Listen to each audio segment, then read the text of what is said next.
দর্শক, আমরা এসেছি রমনা কালী মন্দিরে।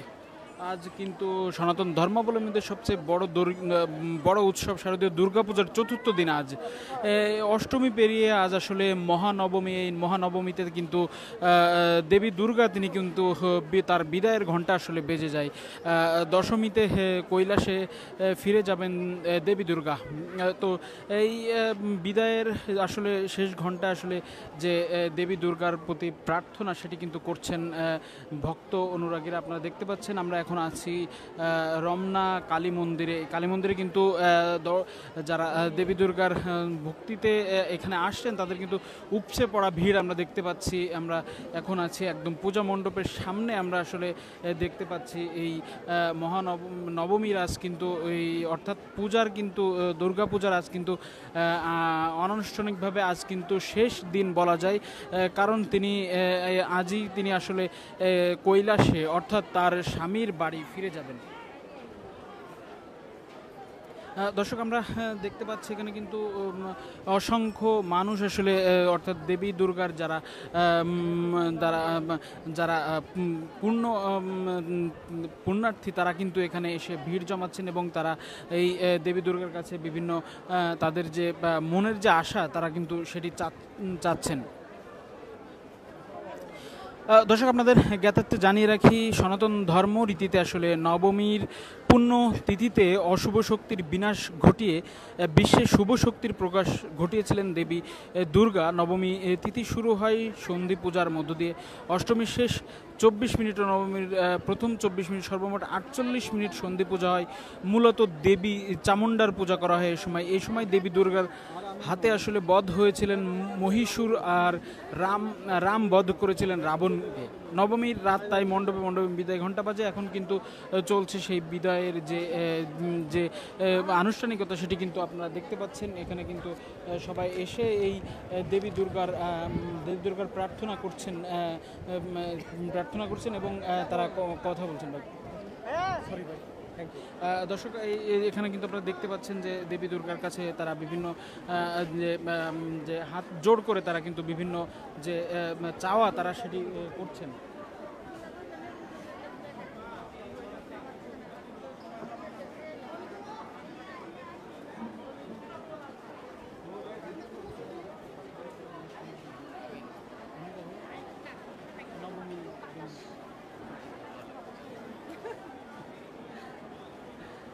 দর্শক, দেখছেন এখানে কিন্তু আনুষ্ঠানিকভাবে সবাই কিন্তু আসলে দেবী দুর্গার কাছে বিভিন্ন চাওয়া পাওয়া তারা চাইছেন এবং সেই অনুযায়ী কিন্তু এখানে এসে হাত জোড় করে দেবীর সামনে আসলে তারা বিভিন্ন বিভিন্ন যে তাদের মনের আকাঙ্ক্ষা সেটি কিন্তু ব্যক্ত করছেন। এদিকে চলছে কিন্তু যে প্রসাদ সেটি কিন্তু তারা নিচ্ছেন। আপনারা দেখতে পাচ্ছেন একটু।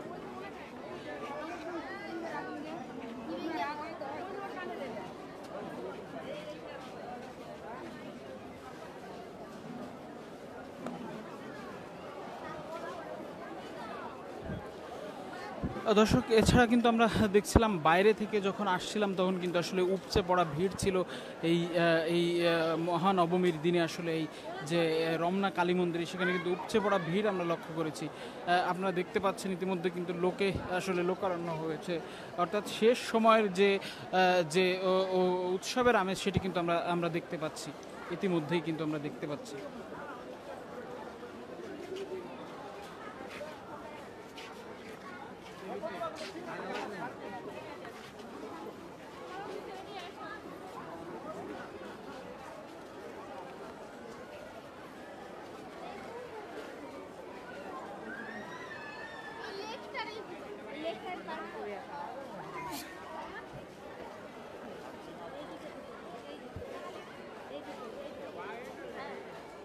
দর্শক, আপনাদের জানিয়ে রেখে এখানে কিন্তু আসলে যে শুধু আসলে হিন্দু ধর্মাবলম্বীরা আসেন তা কিন্তু নয়। এখানে বিভিন্ন ধর্ম বিভিন্ন মতের মানুষ কিন্তু আসলে এখানে আসছেন এবং তারা এই আনন্দ আসলে ভাগাভাগি করছেন আমরা দেখতে পাচ্ছি।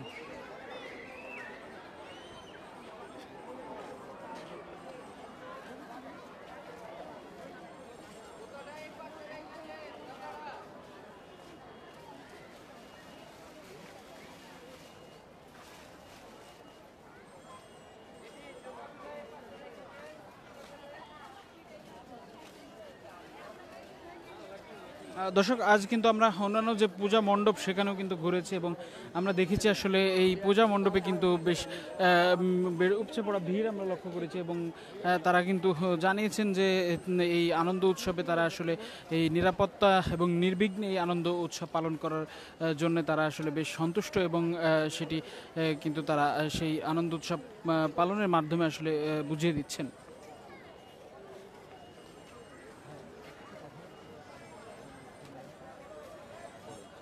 দর্শক, আমরা আসলে একজনকে পেয়েছি, তার সঙ্গে কথা বলবো। আজকে তো মহানবমী, অর্থাৎ যে দেবী দুর্গা তিনি আসলে বিদায় নেবেন, তো সে বিষয়ে কি বলবেন এবং উৎসব কেমন হলো? ধন্যবাদ আপনাকে।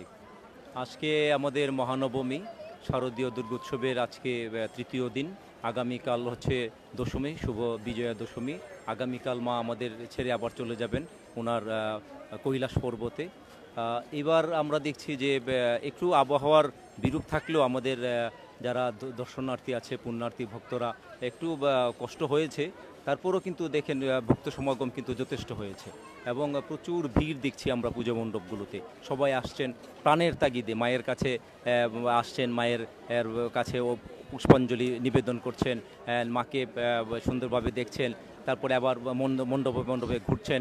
তারপরে এখানে খাওয়া দাওয়ার চমৎকার আয়োজন। কেউ কিন্তু বাসাবাড়িতে কেউ রান্নাবান্না নাই কিন্তু এই 3 দিন, আজকে 3 দিন তো, একেবারে সপ্তমী অষ্টমী আজকে নবমী, কেউ বাসাবাড়িতে কোনো রান্নাবান্না নাই। সবাই কিন্তু যার যার মতো করে যেখানে যখন হচ্ছে প্রত্যেকটা পূজা মণ্ডপে কিন্তু এবার প্রসাদের আয়োজন ছিল এবং অঞ্জলি দেওয়ার পরপর প্রত্যেকে যেখানে যেখানে যে ছিলেন সেখানেই তারা প্রসাদ পেয়েছেন এবং পর্যাপ্ত সবাই চমৎকারভাবে প্রসাদের এবার আয়োজন করেছেন ঢাকাতে।